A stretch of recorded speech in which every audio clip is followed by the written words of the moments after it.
عزیزم دختره گناه داره گوشه بیمارستان افتاده. 10 تومن چیه دیگه برا تو؟ ببین عزیزم این ترفنده دیگه تکرار شده، من دیگه گولتو نمیخورم.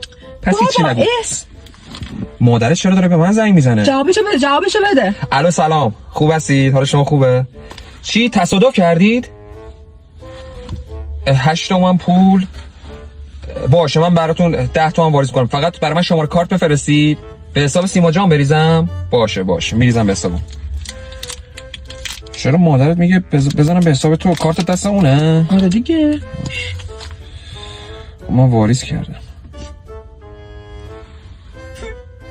جونم مامان عزیزم، عملیات با موفقیت انجام شد. الان ستی که دوست دارم و میتونم برم بخرم. فدات شم مامان، بوس بهت. بابا شما خانوادگی راه زنید. مادرتو اینجوری انداخته به جلو از من پول بگیره؟